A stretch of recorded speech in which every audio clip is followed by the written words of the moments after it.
This is a case about real people, African American and Latino, who suffered real harm as a result of Wells Fargo's discriminatory lending practices.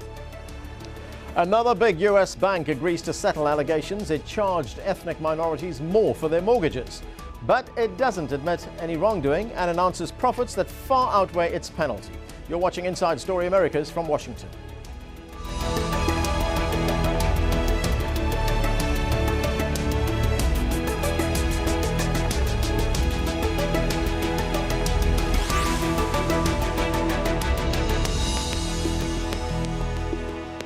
Hello, I'm Anand Naidu. One of the biggest banks in the United States has agreed to pay $175 million to settle allegations it charged higher mortgage rates and fees to Black and Latino customers. The payment by Wells Fargo is part of President Barack Obama's effort to end discriminatory lending practices in the banking industry, practices that left minority neighborhoods blighted by foreclosures after the housing bubble burst. A government investigation found tens of thousands of cases of African Americans and Hispanics being charged more than their white counterparts with similar credit profiles. The settlement is the second biggest of its kind. Bank of America paid $335 million over similar charges, but in both cases the banks were allowed to deny any wrongdoing. And to add insult to injury, just a day after the settlement, Wells Fargo on Friday announced second quarter profits of $4.6 billion. 26 times the amount it agreed to pay out. Al Jazeera's Kimberly Halkett reports. We messed up and give us. Anthony Proctor says he was thrilled when he received a mortgage to buy a home. But when he moved in, he learned his bank had charged him an interest rate almost 3 times that of his neighbors. He says simply because he was African American. Every time I talked to him on the telephone, they would ask for my nationality. If you qualify and you're African American, they gave you a higher rate. It's a charge customers have been making for years against some of America's largest banks. On Thursday, the U.S. Justice Department announced it had reached a settlement with one of those lenders, Wells Fargo. This is a case about real people, African American and Latino, who suffered real harm as a result of Wells Fargo's discriminatory lending practices. The settlement is a result of a 3-year investigation that revealed between 2004 and 2009, some of Wells Fargo's mortgage brokers steered minority borrowers into more expensive loans. But the $175 million settlement is tiny in comparison to the $4.2 billion that Wells Fargo says it earned in net income in just the first quarter of this year. It's not the first time the U.S. Justice Department has settled with one of America's big banks. Last December, a settlement was reached with Bank of America for more than $330 million, again over allegations of discriminatory lending. In both cases, though, as part of the settlement, the mortgage lenders have admitted to no wrongdoing, which upsets Anthony Proctor. How can you get away with that? How can you sit back and admit no wrongdoing? Still, as America's biggest lender, Wells Fargo will continue to manage more than 1/3 of the country's mortgages. And despite this multi-million-dollar settlement, it's denied the discrimination claims. Kimberly Halkett, Al Jazeera, Washington. John Relman is an author and lawyer who specializes in housing and fair lending practices and represented the city of Baltimore against Wells Fargo. He joins me now. Mr. Relman, thanks for joining us. How did you first find out about these practices by Wells Fargo? Well, it's interesting. When we started to look at this back in 2008, we had certain statistics that were available that told us that something seemed to be very wrong in terms of the numbers of foreclosures that we were seeing in minority communities compared to white communities. And then after we looked at the statistics, some ex-employees came forward and told us about very disturbing practices at Wells Fargo, about how they were targeting minority communities for subprime loans, for bad loans, when they knew that these individuals in these communities qualified for better loans. And they told us about abusive practices that they were also targeting at the minority community, all that they were doing in order to be able to make a bigger profit. They picked up more fees at the time of closing and then passed these loans along to the secondary market that took on the risk. So it was these practices that concerned us, and when we ended up starting a representation of Baltimore, our goal was to try and recover damages for Baltimore for the harm that was being done by Wells Fargo, resulting in disproportionate numbers of foreclosures in the minority communities there. Right. Now, this may be a settlement, but Wells Fargo has not admitted any wrongdoing. What do you make of that? Well, I think the facts really speak for themselves. I mean, if you look at what the Justice Department put out in their consent decree, the numbers are very clear.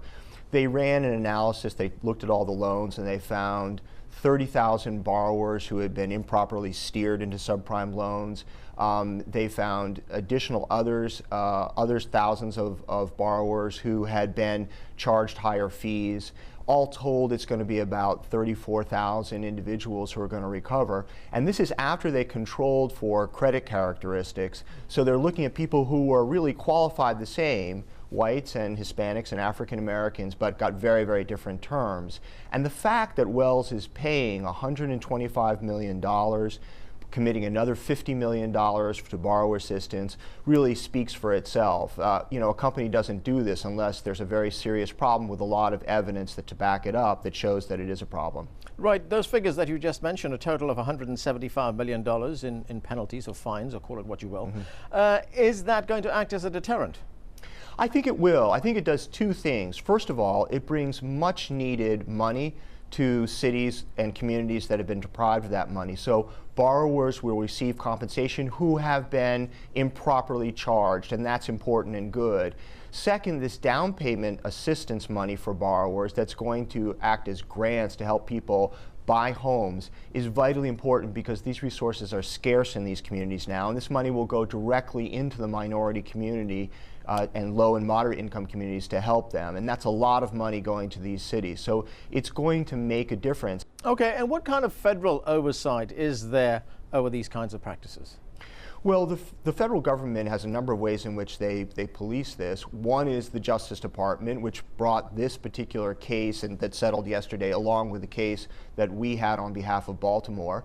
There are states as well that have brought suit, Pennsylvania and Illinois, that settled as well, and they have regulatory power. And then there are bank regulatory agencies that all have the ability to investigate banks, look at their files, and determine whether they're engaged in improper practices, such as reverse redlining, which we call this, where you're targeting a minority community for bad loans, or charging people too much money based on their race, or refusing to make loans in the first instance, which is another illegal practice under the fair lending laws. So, are banks being sufficiently discouraged from wrongdoing? With me to discuss this is Jordan Estevao, Director of the Bank Accountability Program at National People's Action, a community direct action group. Next to him, Edward Wyckoff Williams, a political analyst and former investment banker, and from New York, Richard Wolff, Professor of Economics at the University of Massachusetts-Amherst. Thanks to all of you for joining us. Let me start by looking at what the U.S. Justice Department found when they investigated these mortgage mis-selling, if we could put it that way, by Wells Fargo. They found 34,000 instances of Wells Fargo charging African Americans and Hispanics higher fees and rates on mortgages compared with white borrowers who posed a similar credit risk. Wells Fargo also steered 4,000 of these customers into subprime loans, even though they qualified for cheaper mortgages. In 2007, customers in the Chicago area who borrowed $300,000 from Wells Fargo paid an average of $2,937 more if African American and $2,187 more if Hispanic, compared to similarly qualified white borrowers. Wells Fargo has agreed to pay compensation in 8 areas: Baltimore, the Bay Area, Chicago, Cleveland, Los Angeles, New York, Philadelphia, and Washington, D.C. The bank also resolved a lawsuit filed by the city of Baltimore that the bank had engaged in reverse redlining, intentionally targeting minority areas of the city for predatory loans. Historically, U.S. banks have practiced redlining where they deliberately refrained from offering loans in certain minority neighborhoods. So that's what the U.S. Justice Department found. Wells Fargo agrees to pay $175 million in penalties or fines, call it what you will, to settle these allegations that its brokers discriminated against black borrowers and Hispanic borrowers. Jordan, if we look at it, it's really a drop in the ocean, isn't it? If we look at, I mean, just the announcement just from Wells Fargo that it saw an 18% increase in net income to $4.4 billion. That's just for the quarter. Absolutely right. And if you compare that to the $680 million tax refund that Wells Fargo received between 2008 and 2010, it really is for them just the price of doing business. This is not going to be enough either to fully compensate the people that have been affected by this. This lawsuit looked at 34,000 people in 8 cities, but we know for a fact that this is happening across the country in many more cities to many more people. So it's neither going to be enough to compensate everyone that's been affected by this, nor is it going to be enough to discourage Wells Fargo from continuing to do this. This is just the price of doing business for a company of that size. Okay, let's go to Richard Wolff in New York. Richard, is that going to be the case that, in many instances, banks sort of bill these fines and bill these penalties into their costs anyway? I mean, it's a fraction of what they made, this fine that they have to pay. Yes, it's typically called by them a bump in the road, nothing to worry about. If you do a little calculation, you can see quickly that $175 million compared to the $16 billion that Wells Fargo is on target to earn in profits this year, that's 1%. That will not be paid out for another 2 or 3 years anyway. This will not affect the bank's profitability, its share price, or anything else. What might have deterred them would have been a clear finding by the Justice Department that they had ripped off all of these people, that they had discriminated, that they had made money at the expense of the very people that the bailout of banks like Wells Fargo was supposed to help. But they got instead no admission of wrongdoing. So from the standpoint of Wells Fargo, this is a wonderful settlement, infinitely better than having had a trial where the Justice Department could and would have trotted out thousands of people to tell their personal stories about ruined credit ratings, lost money, lost homes. And so this is a painful thing for a citizen of this country to watch. So, Edward, are they high-fiving in the boardroom at Wells Fargo? They probably are. I think what Richard just said is so important because one of the things that people don't understand is that this sort of discrimination ends up having very long-term effects on the people that it occurs to. So their credit ratings are now ruined, and these are people who have already been traditionally discriminated against for generations anyway, right? And so they're already at a disadvantage. But with ruined credit ratings and only receiving, I think, on average about $15,000 each from this settlement, which we know is just not that much money, right. Particularly not to get a new home and all that kind of stuff and make a real difference in their lives. But with ruined credit ratings, they are now disadvantaged at getting another mortgage, getting access to higher education or good employment, because to get jobs nowadays, you have to have good credit.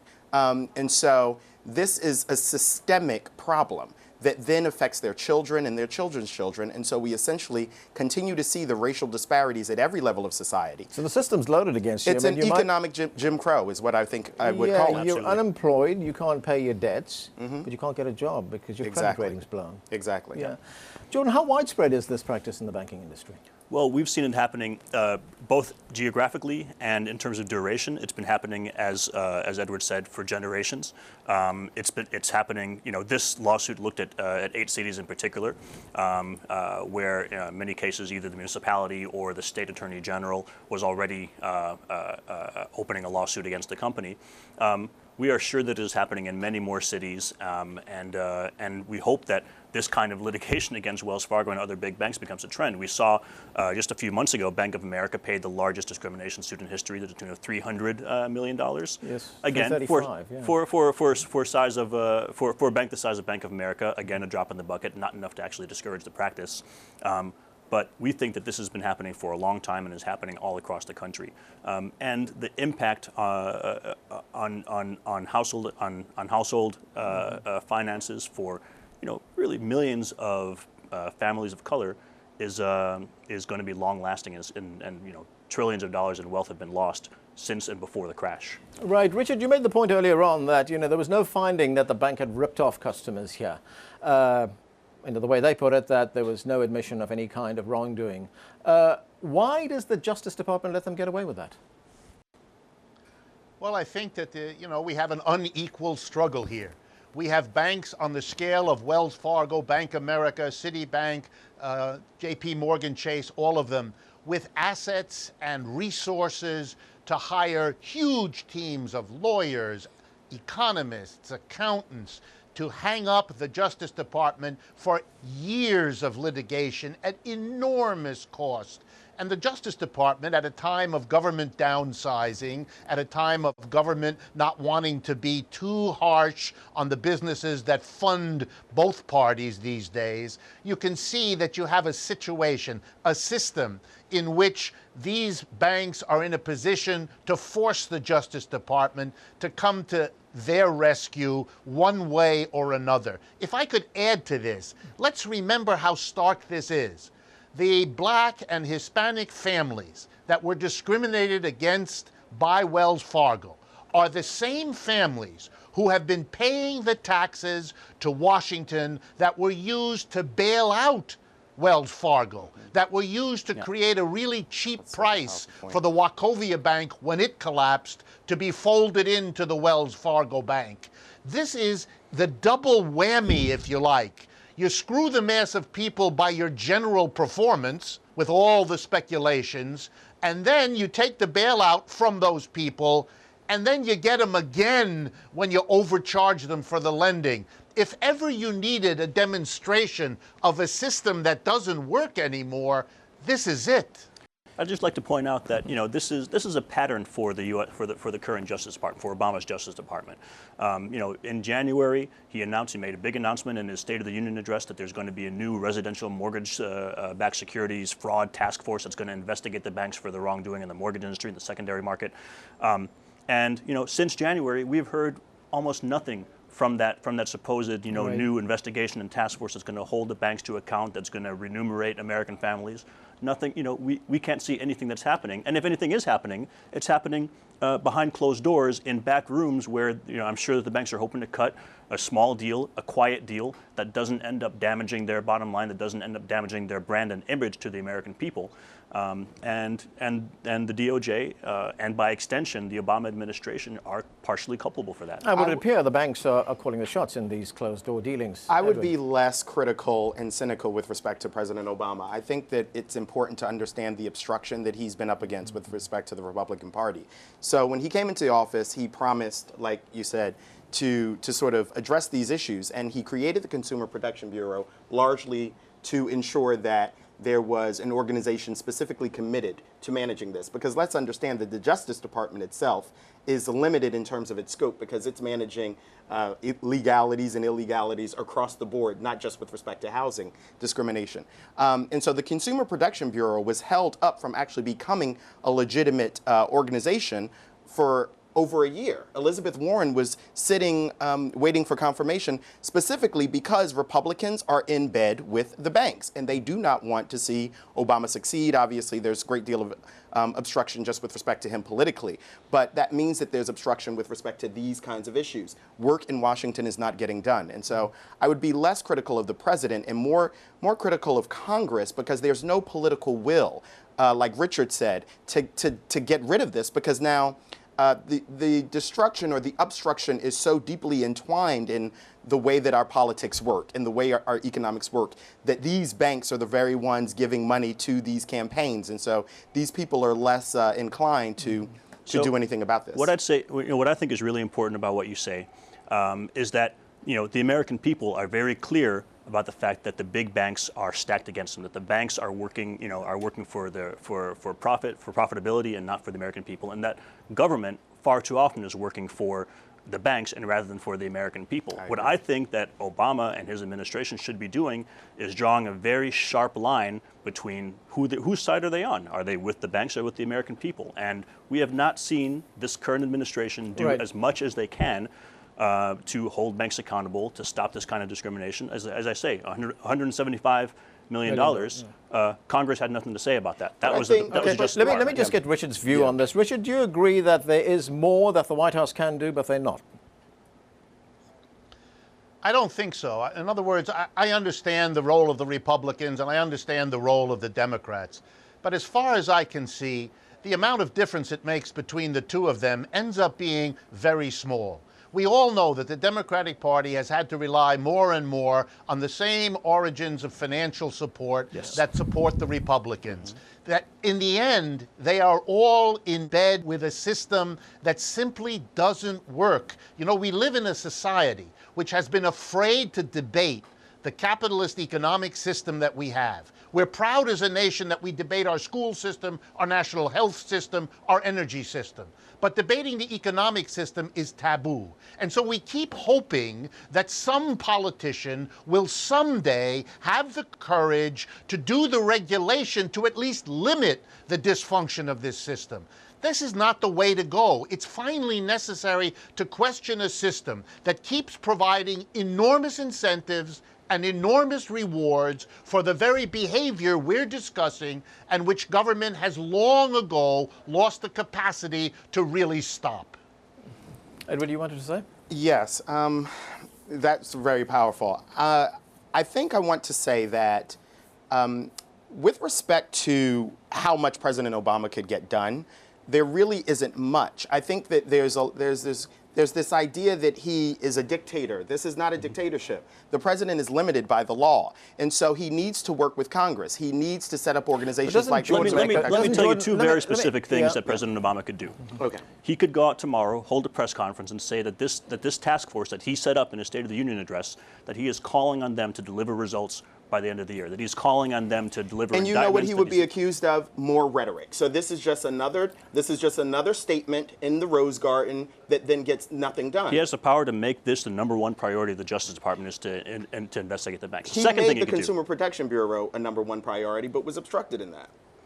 The DOJ already exists. The second thing that that President Obama could do is, Ed DeMarco, the regulator for Fannie Mae and Freddie Mac. If Fannie Mae and Freddie Mac were to write down principal across the board for their portfolio of underwater mortgages, that would stimulate the economy enormously. It would set the tone for the rest of the mortgage industry, and all that President Obama needs to do is to fire the head of their their regulator, Ed DeMarco, and put someone in place who's going to allow Fannie Mae and Freddie Mac to write down mortgages. With respect to your point about the DOJ already existing, I want to make a point that Richard made, which is that these banks have so much money, and because of the way our legal system works, they have the power to hold this up. So when you talk about the $175 million settlement, or the $335 million settlement with Countrywide, or the $21 million settlement with SunTrust, which I do not understand how it was only $21 million.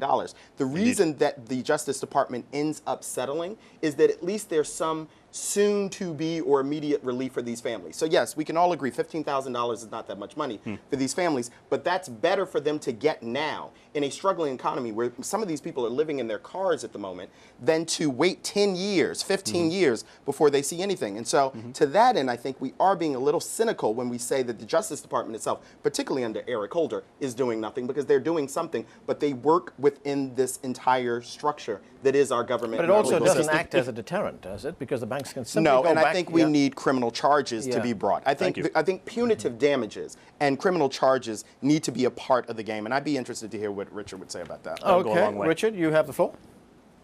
Well, let me play my role of saying the unsayable, since it is so richly needed in our society. Look at the performance of all these banks.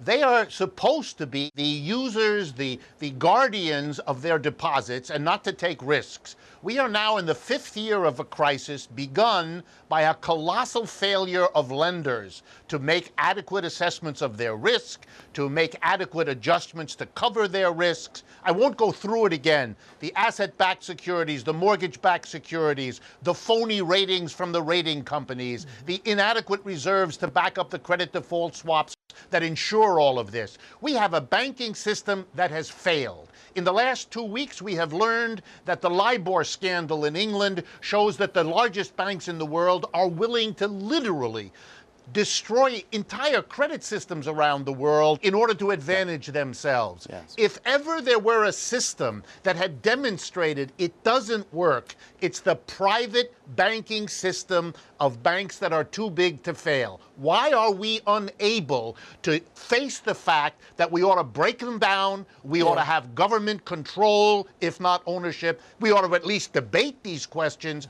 otherwise we'll continue to nibble at the edges of what they do and bemoan the overall performance. Okay. We just have 20 seconds. I'll give you 10 seconds each, okay? Sure. The question I have is, every time anybody talks about more regulation, we hear this outcry from the Republican Party, and banks say, we can regulate ourselves. Can they? No, they can't. And I think LIBOR shows that. And I think that LIBOR also shows how corrupt our regulators are, because Tim Geithner, not to say that he himself is corrupt, but Tim Geithner knew about this, had told the Bank of England about this, I think in about 2007 or 2008. Nothing has been done. It's 2012. 2008. Okay. Very quickly, Jordan, do we need more regulation then? We need absolutely more regulation. Wells Fargo and other big banks like it are basing their business on human misery. They're profiting off of things like investing in private prisons, payday lending.